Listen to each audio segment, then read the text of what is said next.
So we are talking about your new book, which is now available in English after being published a couple years ago in German. And the book is USA, The Ruthless Empire.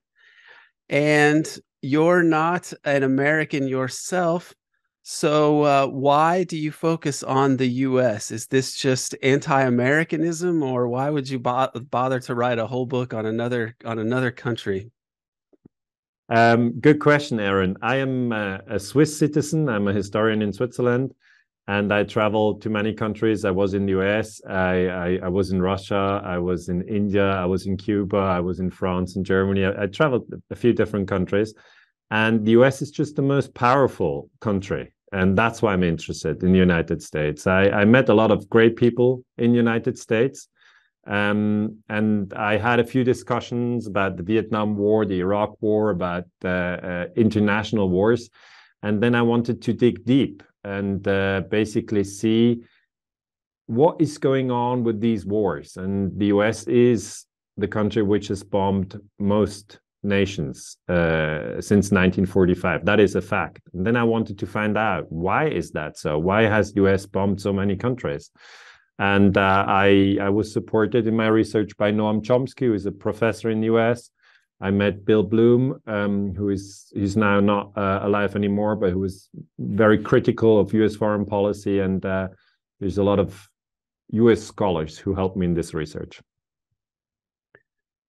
Right. So you focus on three areas that you think are key for people who are interested in peace and trying to build a better world and a more peaceful world. Can you explain these three key areas that you try to come back to pin this on in a more sort of goal-oriented way, perhaps? Because this is unusual. This is what I think makes the book a little different than some others, is that it has a peace studies influence. And so you talk about peace as something good that we should work towards, which is different than some history and social science books. So what are these three areas that you really think are important for us to understand? Yeah, that's true, Aaron. I describe a lot of wars that happened, but I also say that according to my perspective, most Americans, 330 million people living in the US, most of them don't want these wars at all. They don't want that people get killed in Vietnam. They don't want that people get killed in Afghanistan. They don't want that people get killed in Iraq. They don't want that people get killed in Ukraine. They don't want people get killed in Nicaragua or Chile or Sudan or Libya, for that matter. But then propaganda can twist the mind of peace-loving citizens in every country. And propaganda usually works on the level of splitting the human family into different groups. So one of the key suggestions that I make in the book is that we should think of us as a human family. We have, different skin color, or we have different religions, or we live in different countries. We speak different languages, and we eat different food, or we like different music. And that's fine. That's great. It would be totally boring to have everybody in the same look with the same taste. So diversity is a wonderful thing. But when this difference is being used to split the human family and actually say that people who live in Vietnam, for instance, are evil, or that we have to bomb them, that's when people get confused. And it's happening now in Ukraine and Russia again, that people get split into different groups. And I always say we shouldn't do that. We should think of the other one as a member of the human family. If he's from North Korea, of course he's in the human family. If he's from Texas, of course he's in the human family. If he's French, of course he is. If he's from Nigeria, human family. And so that's the first concept that I really stress a lot in my book. But there are two others. Can I mention them as well? Yes, please. I also stress that the United Nations were created in 1945, and they were created after the Second World War, which was which is the biggest war we've ever seen on the planet, with the 60 million people killed. And so people sat down and said, Jesus Christ, well, what have we done? It's just incredible how we kill each other. And then they signed the charter in the United States, the Charter of the United Nations, and they said we don't want wars anymore. And the article, which is in the UN Charter, says all nations or all member states of the United Nations, and that's a quote now, shall refrain in their international relations from the threat or use of force. So that basically says we should not bomb each other, we should not kill each other, we should not invade other countries. And that's that other principle that I remind people of, that this is just a very, very important principle. And if people would stick to that principle, if politicians would stick to that principle, there would not have been Putin invading Ukraine or Bush invading Iraq or Germany bombing Serbia in '99. So these are all illegal wars in my view, and I say it in the book. I say it very clearly. I said this is the violation of the UN Charter. Yeah, Kofi Annan said that about the Iraq War, and he was not Che Guevara or any other anti-American person. It was very straightforward. Yeah, he said that. He said it. Kofi Annan said it. Yeah, and I would add that this gets into the U.S. side of it, but I'm a political scientist, so this is where we spend more time. The U.S. Constitution has the supremacy clause, which says that ratified treaties are the highest law in the land. So all of these violations of the UN Charter, because the U.S. has ratified the UN Charter, thus making it the highest law in the land. All of these are violations of the U.S. Constitution as well. So it goes beyond just international law, which IR people will say is very nebulous and never enforced. The U.S. actually breaks its own laws all the time, and it violates its own constitution constantly with all of these illegal wars.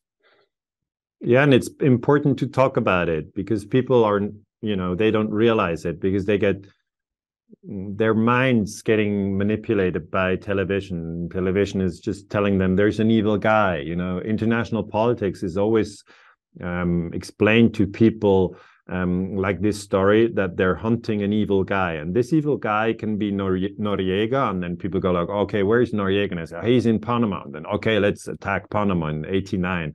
Or then it says, oh no, Osama bin Laden is the evil guy. So where is he? Oh, he's in Afghanistan. Always the story is like, when we kill the evil guy, it will be a good world, okay? But the thing that should really become apparent by now is that there's always a new evil guy popping up. And then Saddam Hussein is the new evil guy, and before it was Milosevic in Serbia, and now it's Putin in Russia, and it's always an evil guy, or it's Gaddafi in Libya, or Assad in Syria. And people get really fooled because obviously if we could end violence by using violence, we would have achieved it by now. But we can't. This story of we have to kill the evil guy is just a trick to make people forget about international law.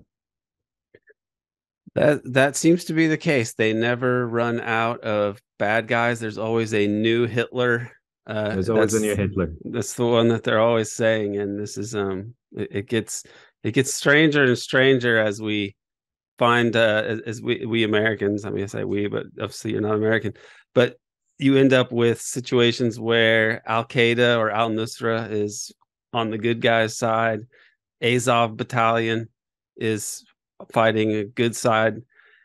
Azov Italian is the good guys, and then the Russians are Nazis, or things like that, like ideas like that we hear. And it's very strange. And I think this leads to, or it can be related to the third pillar that you try to base this on, of the mindfulness, which is in the U.S. now talked about sometimes in ways that seem sort of shallow or almost trendy and corporate in a way.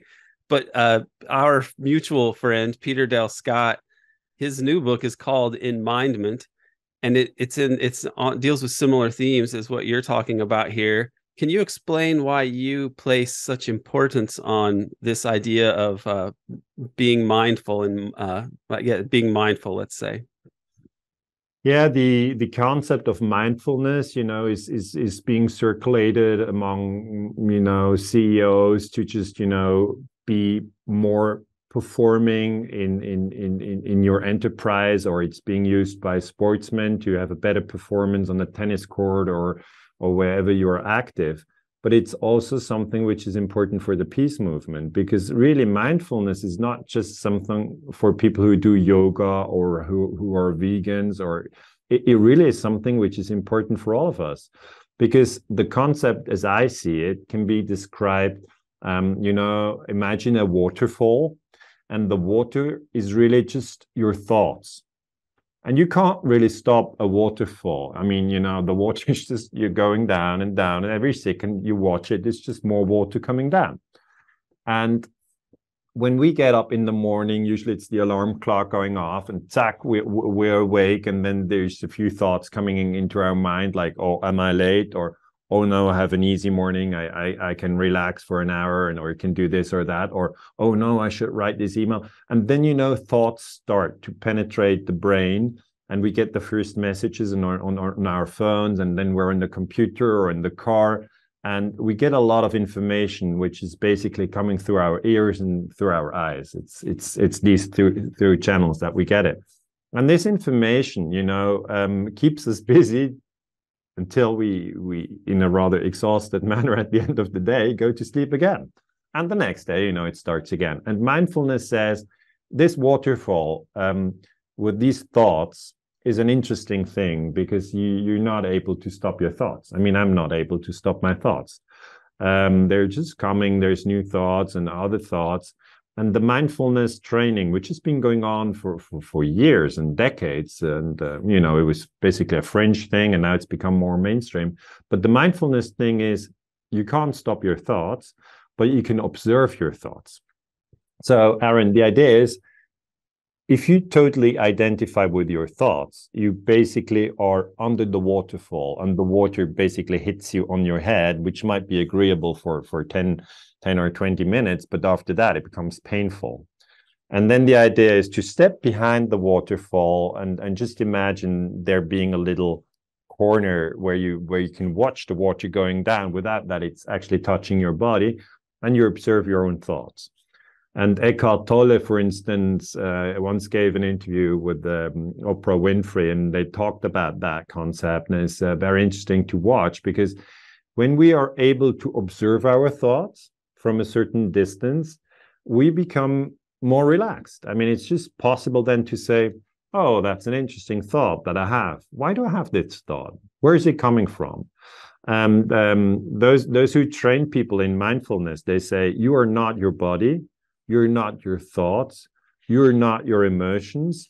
You're consciousness. And consciousness is actually the space where thoughts come and disappear. And then a new thought comes and disappears. And a new feeling comes and disappears.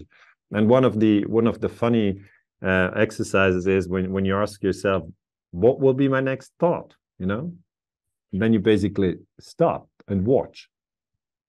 And usually it's somebody saying something, and then that is your next thought, because our brain then copies that thought.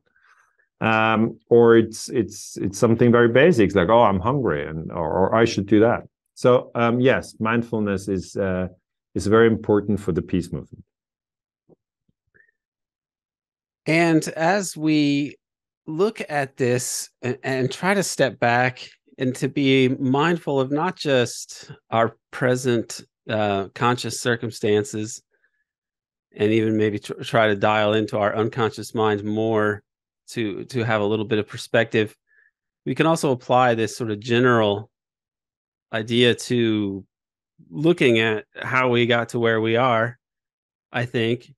And your book does that. My own work tries to do that. I've worked as a history teacher, teaching high school history, and I've taught at Temple University as well. But I taught high school history for a number of years, U.S. history. So I got to go back to the beginning every year of U.S. history.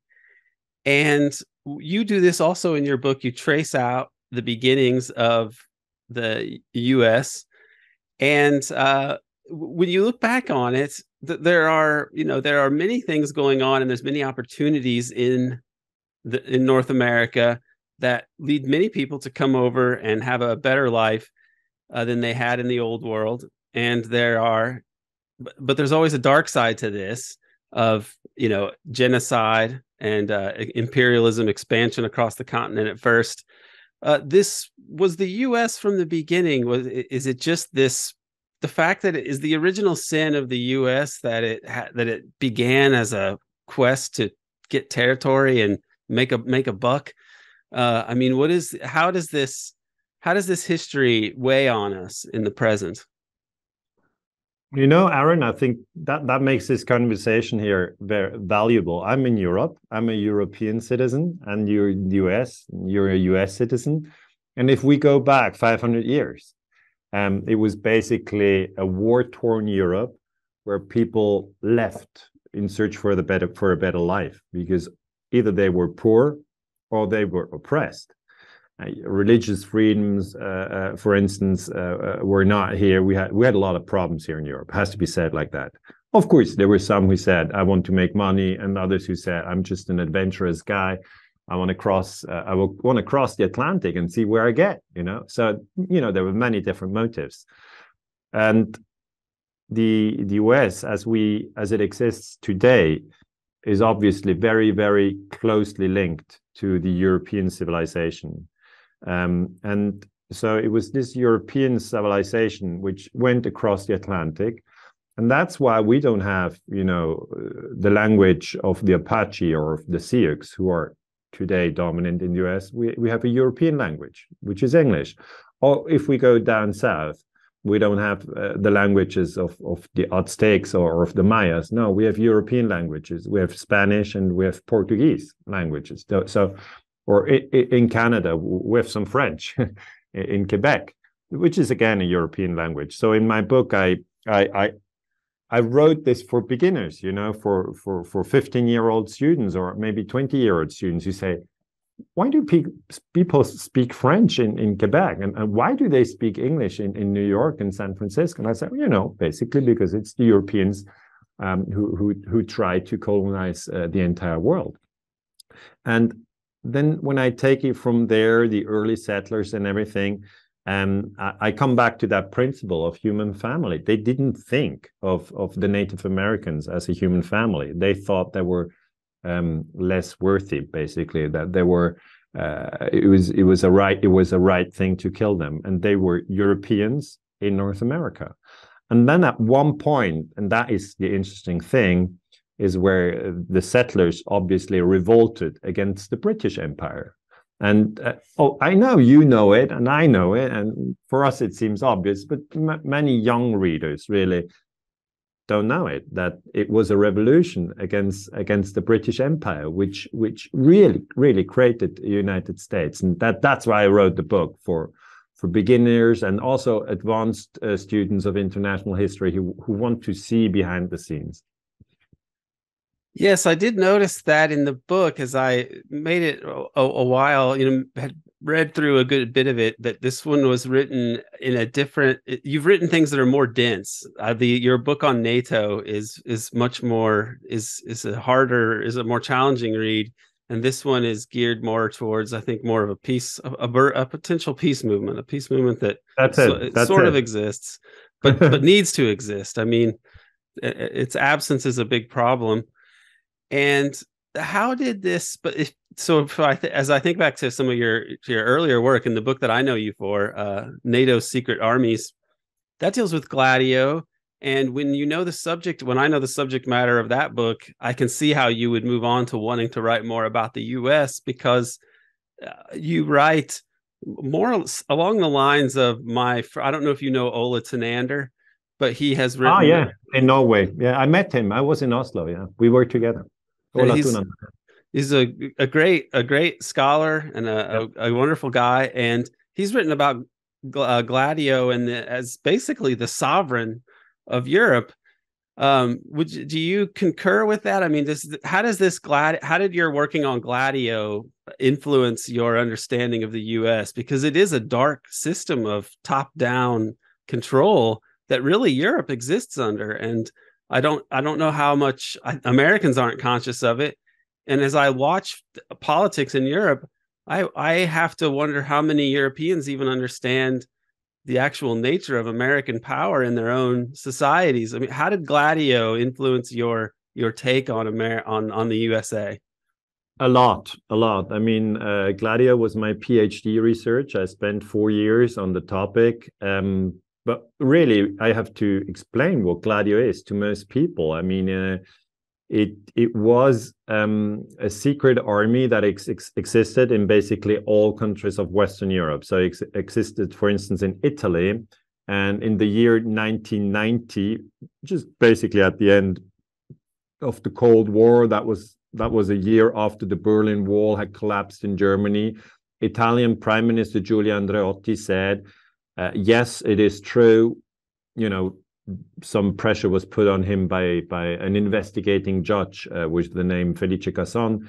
And Italian Prime Minister Giulio Andreotti said, yes, it is true. There is a secret structure in Italy called Gladio, which is the name for a Roman sword. Gladiator is a film which is maybe is that a film well known in the US? Gladiator. Yes, the Ridley Scott movie with Russell Yeah, the Crowe. Ridley Scott. Yeah, Russell Crowe. And, you know, he has this short two-edged sword, and that's the code name, Operation Gladio. And Andreotti then said, this secret army was designed to fight the Soviet invasion. You know, they were equipped with explosives and with machine guns, and they also had communication equipment. You know, it was just basically waiting for a Soviet invasion and didn't do anything until that moment. But then senators and Congress people in Italy said, wait a moment, we had a lot of terrorist attacks in Italy. And in one way or another, many of these terrorist attacks were linked to these secret networks. And that's obviously a total shock to every democracy, because in a democracy, first of all, if you have an army, you should know who the commanders are, where the weapons are, what the budget is, etc. You should not have a secret army in a state that is not even known to parliament. But that was the case. And even in my native Switzerland, we had a secret army. It was called P26, and that was also uncovered in 1990. And then the Germans said, oh, we don't have a secret army. And the Belgians said, no, we don't have it. And the French said, we don't have it. And then Giulio Andreotti said, oh, these secret armies existed in France and in Belgium as well. And they were set up by the CIA, so the Central Intelligence Agency, the American Secret Service, and the British MI6. So if you ask me, how did that influence my research? The answer is it influenced my research a lot, because I became aware that there is a level of international politics which is basically not taught at Swiss universities. You know, people don't talk about the CIA or the MI6, how they overthrew the government in Iran in 1953, or they don't talk about the CIA running secret operations in Europe. It's just something most historians just ignore. They don't talk about it. But it's become very important for me, and it's also in that book that I take elements of the peace movement. You know, I take mindfulness, which most people say, oh, that's just for people doing yoga. And I take elements from secret warfare, where most people say, oh, that's only for people interested in special forces and false flag terrorism. But I think we have to really take the whole range and bring things together. You do focus a lot on covert operations in particular, which I do as well. I feel that these are overlooked and it's kind of suppressed. I think they're suppressed in the media in terms of reporting on them, and I think collectively we suppress the things that we are in the historical record, but they're just not put together in a way to allow us to process them or adjudicate them in any way. Why do you focus so much on these covert operations in the clandestine part of the state, this particular part of the violence that the state perpetrates, especially the USA as the main. That's been their main method, I think, since the end of World War II. Aaron, because I think if we don't take into account the reality of covert action, we just don't understand international politics. I mean, it's not an option to say, I do international political analysis, geostrategy, etc., but I don't take into account reality of covert action. Because, for instance, just give you one specific example. In 1964, US President Johnson said, we now have to fight in Vietnam. We have to bomb North Vietnam. We have to send our boys to Vietnam. We have to fight communism. Okay, that part of the story is well known. But the other part of the story is, how did it all start? And the way it started really is that there was an incident in the Gulf of Tonkin in 1964. That was in August. Many people go, oh, that's a long time ago. But, if you look at it, it's very important to understand how it started. There were secret operations going on in South Vietnam at the time. The CIA and the Pentagon were active in South Vietnam. And they were sending speedboats to the South Vietnamese. And these speedboats would go up with torpedo boats, small boats. They would go up along the coast of Vietnam. So Vietnam is a country in Southeast Asia, which is bordering the Pacific. And they went up that Pacific coast into North Vietnam. The country was divided, North Vietnam, South Vietnam, very much like North and South Korea are divided today. And these torpedo boats would go up, and then they would attack communication infrastructure or arms infrastructure, and then quickly go back. Little stings, not a big thing, but little stings. And that one specific moment, the USS Maddox, so that's a warship from the United States, went into that zone as well. And the North Vietnamese thought, okay, the US Maddox is just going to give cover to these patrol boats coming out and doing these raids as they usually did. And then they opened fire on the US Maddox. They didn't hit the boat, okay? They didn't sink the USS Maddox, but there were torpedoes going towards the USS Maddox. And then the US Maddox leaves the area again. And then the American president goes on television. So that's Johnson, who followed Kennedy. Kennedy was shot. Johnson came into office. So Johnson, a Democrat, says there were repeated attacks on the United States in Vietnam. And to defend freedom and liberty, we now have to bomb Vietnam. If I look at that, if you're an average American citizen, you don't get the story, what happened before. You just see your president, and then the Senate and the House pass this Gulf of Tonkin resolution. And then we have 11 years of war until 1975, where 3 million people killed in Vietnam, some 58,000 Americans killed. And that's why I go back to August 1964 and I say, hey, this whole thing with the Gulf of Tonkin, that it was an unprovoked attack, it's just a lie. It's a blatant lie. And that's why I go into these details. It's the same now with Ukraine. I say, yeah, the invasion of Putin into Ukraine on 24th of February 2022, it's about a year ago now, is illegal. But on the 20th of February 2014, there was a coup. Okay, there was a coup in Kiev. Kiev is the capital of Ukraine. And at the time, Obama was the president in the United States and Joe Biden was vice president. And I say Joe Biden, Obama supported this coup because Victoria Nuland at the time was Undersecretary of State. And she, talked to Jeffrey Pyatt, who was the ambassador, US ambassador in Kiev. And together they supported the protests on the Maidan in Kiev. And then there comes a very specific moment, and that's again secret warfare. There are snipers coming up and they're killing both demonstrators and policemen. So that is 2014. That's 8 years ago. And I researched this in great detail and I say, okay, that again is a well-known technique from covert action operations that you kill both sides and then withdraw. So these two groups, the police and the protesters in Kiev, thought the other side did it. They didn't understand that there's a third group. So, Aaron, these detailed analysis of covert action operations are, to my mind, very, very essential to understand why we always get dragged into wars. Yes, and this issue with as it currently, I mean, what we're currently going through, the Ukraine business, that is the coup is always lied about in the U.S. I mean, it's one of the most blatant coups ever because of the um, very visible nature of Victoria Nuland's involvement. Yeah. And but when people speak about this in the U.S., it is never ever mentioned because it calls into question. I mean, the Russian invasion, I think, does not meet the criteria for a UN, authorized war because they didn't get Security Council, confirmation or a resolution on it for it.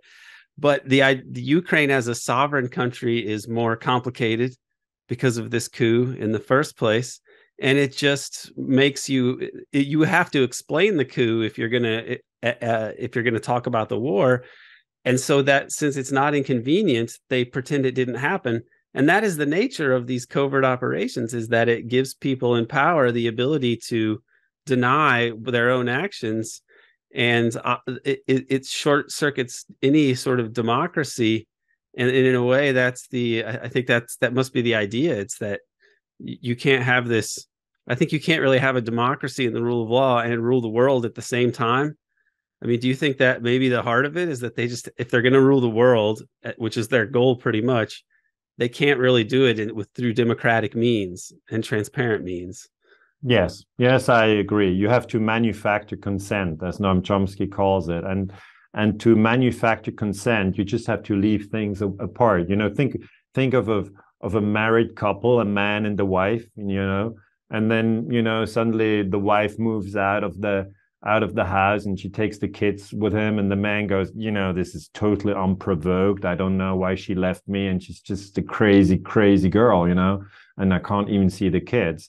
And then, you talk to the wife and say, why did you leave him? And I mean, he loves his kids, and now you moved away with the kids. Why did you do that?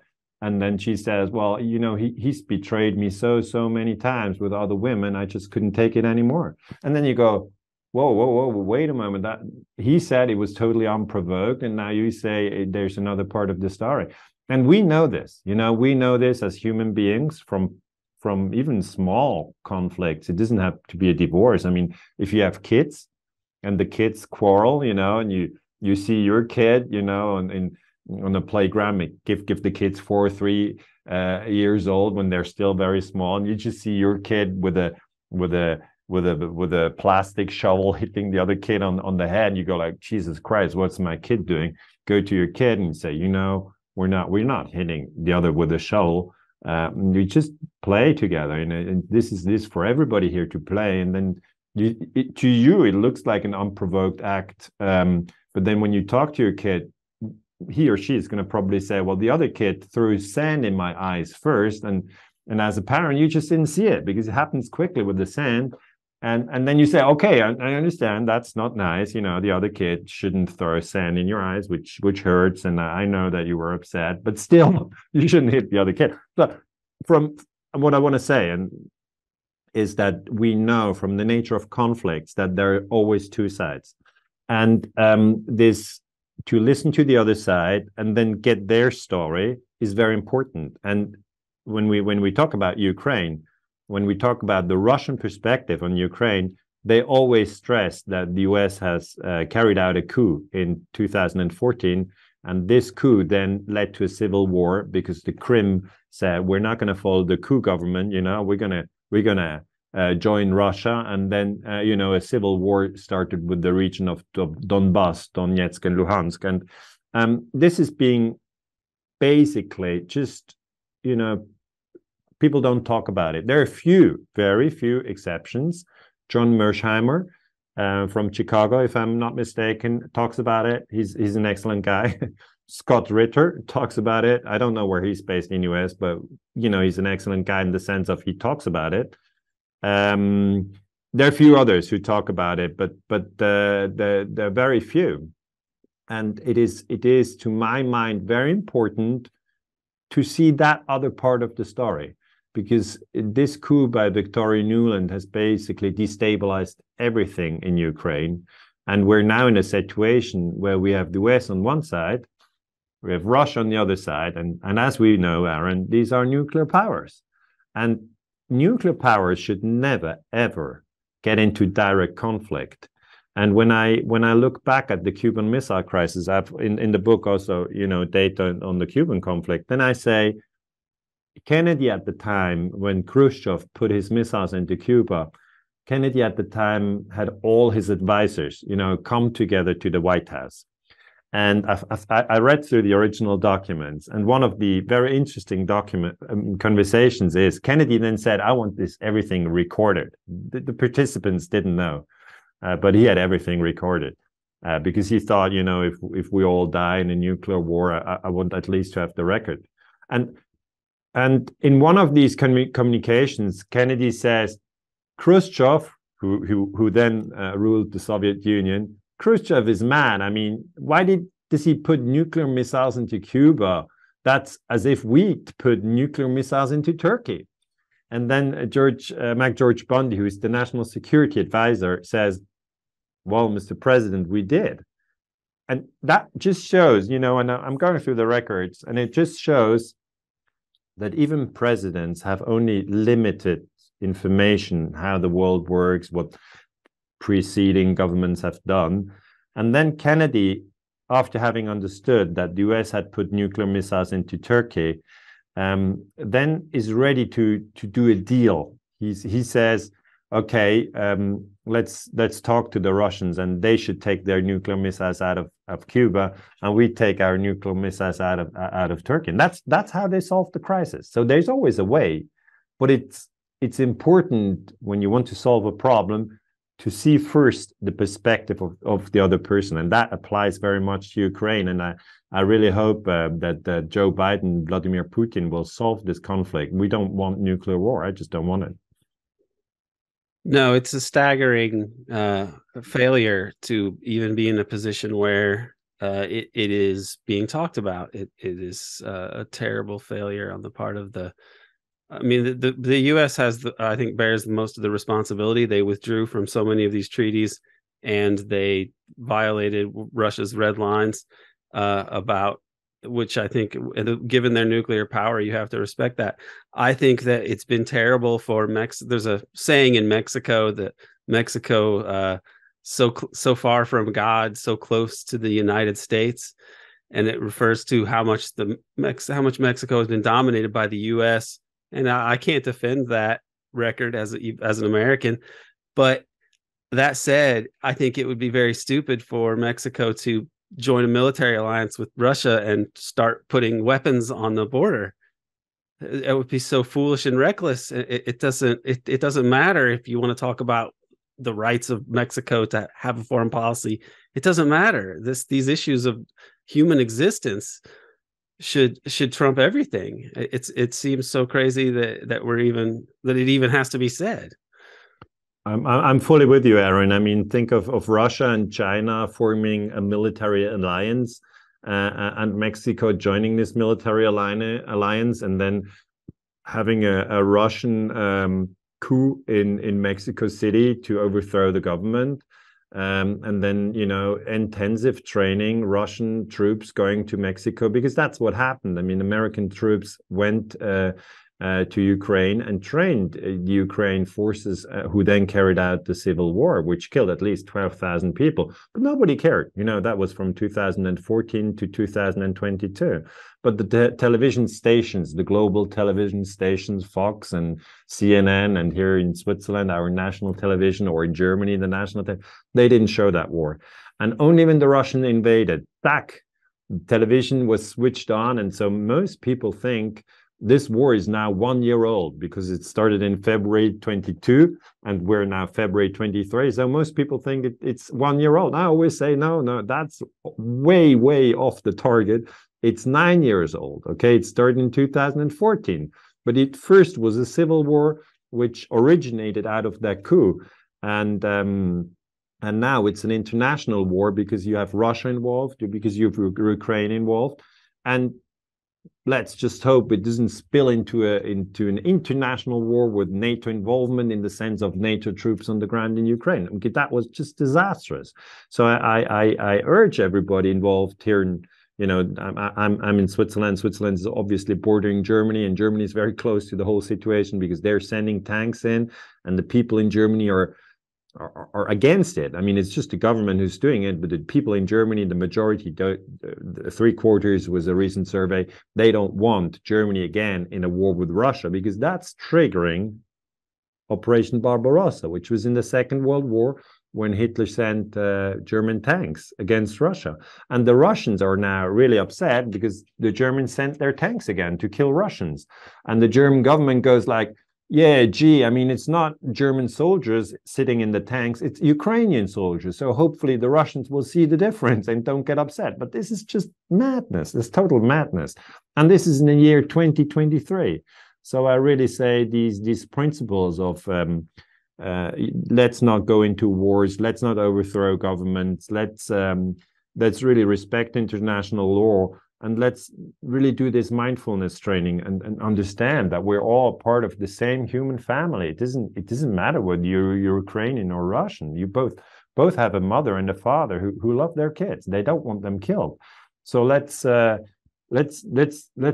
it. Let's stop this escalation, because the other way, if we say no, let's go all in and let's give Ukrainians all the weapons they need to retake, for instance, Crimea.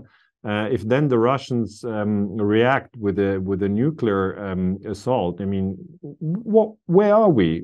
We should de-escalate. We should really de-escalate the crisis. Yeah, I'm not a military expert, and yet I don't think it's required, because you just have to understand the levels of escalation that can be brought to bear by each side. And Russia could turn Ukraine into a wasteland within the day if they wanted to. And so it doesn't seem that there's anywhere it can possibly go unless the US is willing to end human existence to stop a Russian victory. It wouldn't even be a US victory at that point.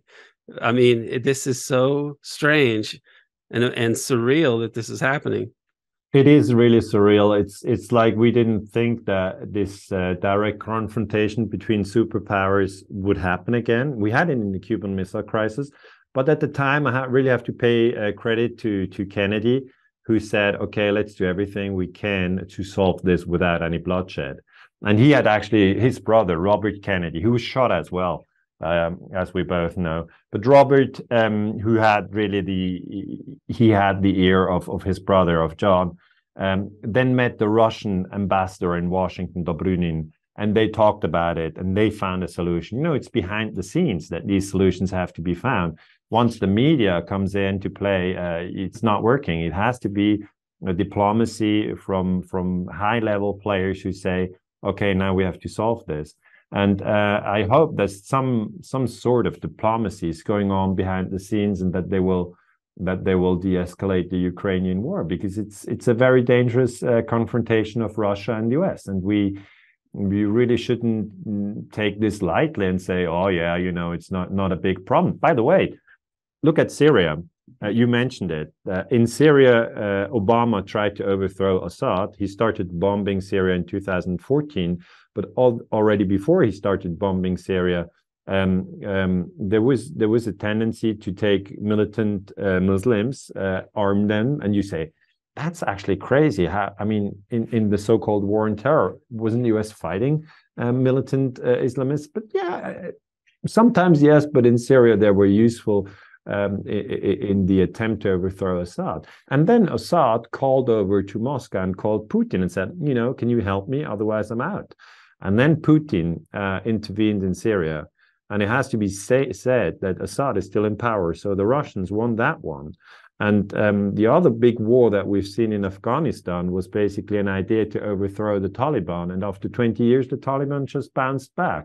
So really, I don't see a positive record of saying, yeah, we bombed Libya and now the country is a great democracy. It's not true. It's simply not true. And the only solution that I see, and that's why I've written the book, is that from all these wars that the Germans have fought and the French have fought, the French have fought in Indonesia, they fought in Algeria, the Germans have conquered France, have conquered Norway and Holland and everything, and the British have bombed Iraq and conquered India. From all these wars, taken all together, I don't want to play the blame game and say, this country or that country. I just say, why don't we stop? Why don't we stop and go into mindfulness? I mean, it might sound like a crazy idea, Aaron, but I mean it. I really mean it. And that's why I've written the book. And I bring this into every chapter. I say, here we have war propaganda, which basically fooled the own population. And the German population was totally fooled when they went into all these wars. Because their government said, we have to do this, it's a great idea. But every country does that. I mean, the Russian propaganda now also says we have to fight and we have to go and kill everybody there. Every country always, when it goes to war, switches into that propaganda modus, and it's just dreadful. And it seems that as we've talked about the covert side of it, and that this push for global dominance has overwhelmed everything. And in Europe, I mean, we talk about the Kennedy brothers. I believe that a week after John Kennedy was killed, Robert Kennedy sent an emissary to Moscow to say to tell the Russians, that the Soviets, that they knew that the Soviets weren't behind the assassination in Dallas, and that the quest for peace would have to wait until Robert Kennedy got to the White House. And then, of course, he gets assassinated before that can happen. Which is crazy, isn't it? It's amazing. It's amazing. And in Europe as well, though, there are a number of assassinations that are very weird, of people who had a similar idea of a different way, a sort of compromise way during the Cold War. I'm thinking of people like Olof Palme and Aldo Moro. And then those are the two names. Yeah, those are the two names. I mean, Aldo Moro in Italy was killed, and Olof Palme was killed in Sweden, and they were both men for peace. They were men for peace. And Alfred Herrhausen, that's right after the Cold War, but it seems to be it seems to come from Gladio type of operations. I mean, it was supposed Red Brigades that did this, but he was not a person who was on the political right. I mean, the technology that was used was quite sophisticated, and the beneficiaries were the usual suspects. Is there a sense is this sort of history, or this interpretation of it, does this have much traction in Europe, or are they in denial about this? I especially wonder about Germany, because they don't seem to benefit from, especially from what's going on now. And I just wonder if this alliance could fracture over this recognition of how badly the U.S. has warped politics in Europe, because it just seems like it doesn't make sense especially for Germany, to go the route that it's going. Yeah, it doesn't make sense at all, because the Germans, they didn't really investigate the killing of Alfred Herrhausen. The Italians went a bit further, investigated the killing of Aldo Moro. The Swedish, did some investigation on the killing of Olof Palme, but they didn't really go the full Monty. They didn't go to Gladio. They didn't go to CIA. They didn't go to MI6. They didn't go to covert action. And, let alone Herrhausen, we now have Nord Stream. I mean, Nord Stream, there was a terrorist attack in September 2022. And Nord Stream, for those who don't know that, is basically four pipelines that connect Russia directly with Germany. And the Russians were sending through two of these four. They were already sending for 10 years gas to Germany. And so Germany had access to cheap energy. Russia has a lot of gas and oil, obviously. And, George Friedman, who's an American geostrategist, he was working at Stratford as leading director. And he said, we never wanted that cooperations between the Russians and the Germans, because Germany, if you take it on the level of economic power, is number 4.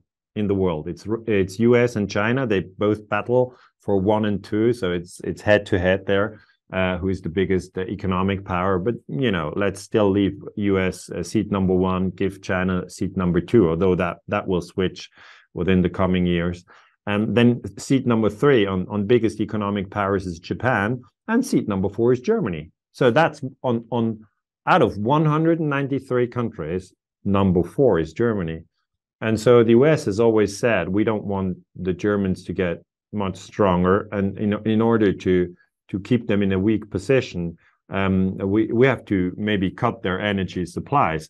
And the argument is now, who did this terrorist attack on Nord Stream? And the German Chancellor, Olaf Scholz, from the Socialist Party, he was in Washington in January 22, talking to Joe Biden, the US president. And, at the time, 2 of these pipelines were operating for 10 years and already, and Scholz wanted to have the other 2 operational. So Germany would have had then 4 pipelines with Russian gas coming into Germany all the time. And Biden said, no way, no, we don't want that. And the Germans were just not courageous enough to say, gee, that's our energy, that's our system, that's our economy, that's our independence. We're a sovereign country. And if you look really at the press conference, you see Scholz, going like, oh yeah, what do I say now? he's totally embarrassed. He's like a small boy at school.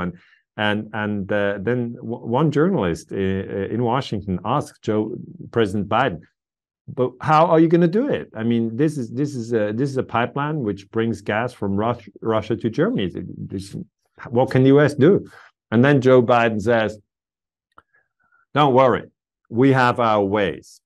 And then in September, the pipeline is being blown up. And still today, the German government is not able to find out who did it. They don't want to talk about it. They don't, if there are requests from the parliament, because the parliament can always ask the government, questions. So parliamentarians in Germany have asked the government who blew up our pipeline. And then the government goes like, we don't know, or it's top secret. It's these 2 answers. We don't know, it's top secret. And this is crazy. So not only are they unable to talk about Gladio and Alfred Herrhausen, they're unable to talk about Nord Stream. Yes, there are so many issues like this where the stories we're told don't make any sense. And I feel like this heralds the acceleration of the end of this era of US global dominance. The fact that they have lost control of many elements of the narrative, and the only reason it doesn't collapse under its own gravity because they're still so powerful. But that case of the coup in Maidan, the Nord Stream pipeline, we're using Al Qaeda in Syria. These things should be scandals.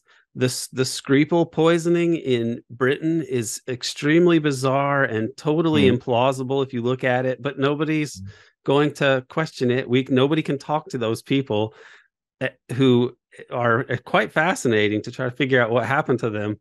And yet that's another story that's out there. It just doesn't make any sense. And I see this era of US global dominance unwinding now, and opportunities arising. What opportunities do you see coming from the end of the US empire, or US global dominance, or unipolarity, if you want to call it that in IR terms? I mean, I feel that the circumstances internationally may be changing to the point that some good ideas could get some traction that they didn't have in the past. Where do you see this going as US power declines, if we're able to manage this without blowing up the world? I mean, is this the end of the 500 years of Western domination of the globe? And the US took sort of management of that, but that seems to be kind of fading, and you finally have a Eurasian counterweight. So what is this going to mean for us? I think you point to the right direction. I think this moment where the US could basically run the world lasted from 1990 to 22, basically 30 years, if you want. That I would call the unipolar moment, where Francis Fukuyama even wrote the book, The End of History, and everything. it was a moment where we thought the US runs the system, and countries are democracies, and we have free market systems, and it's an ideal world. But that was only the surface. Then we found out, okay, it's not all democracies at all, and the free market is not the free market. For small players, they get squashed, and big monopolies to protect themselves, etc. So, and now with the Russians and the Chinese stepping up and saying, we're not going to take it any longer, we have a completely new situation. If you look at Brazil, the German chancellor was in Brazil recently and said, can you not please send some weapons to Ukraine? So he was talking to Lula da Silva, the new president now in Brazil. And Lula da Silva said, no, heck no, I'm not going to do that. I'm not going to be drawn into this war, which is basically a NATO war. I'm not going to do that. And the Chinese say, oh, come on, NATO has always expanded. Clinton invited Poland, and Bush then took Estonia, Latvia, Lithuania, Romania, Bulgaria into NATO, and Albania, Croatia. So NATO really increased from 16 member states in the Cold War to 30 member states today. And at the time of the German wall falling, the Russians were actually promised that NATO would not move an inch. That's U.S. Secretary of State Baker who said that to Gorbachev, that NATO would not extend its borders towards Russia. But now we see, NATO overextended. The Russians and the Chinese say it's enough. They push it back.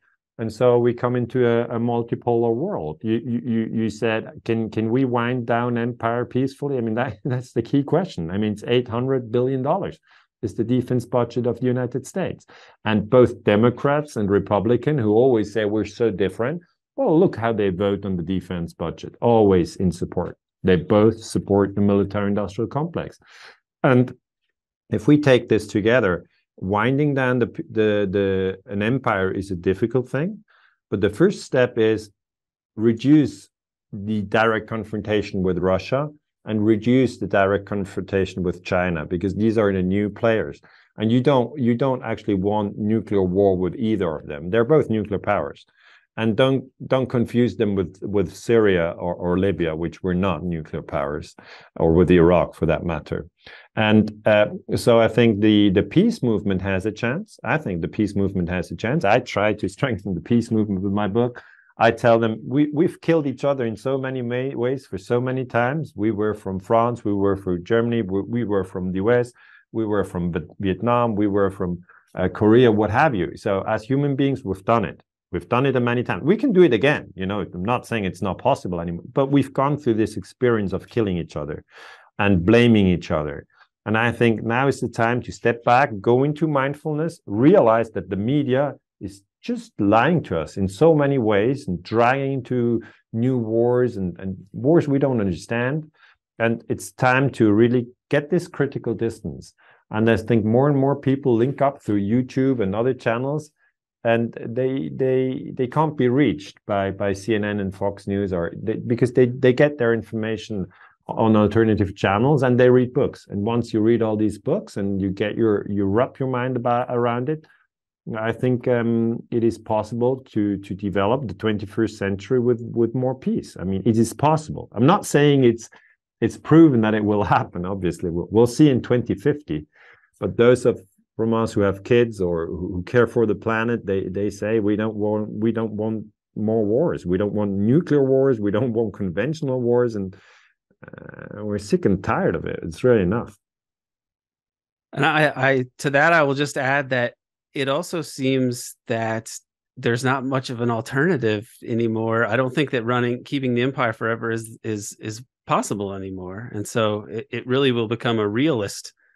What you're saying, which on the surface seems to be perhaps idealistic, or people could think it's overly optimistic, I think it's getting to the point that it's a realist perspective that we have to find a way to get along. And I think that's a important thing to note now, because this is a historically, I think, monumental time we're living through, and it doesn't feel this way because it's just every day we wake up the same way we always did. But these are amazing times.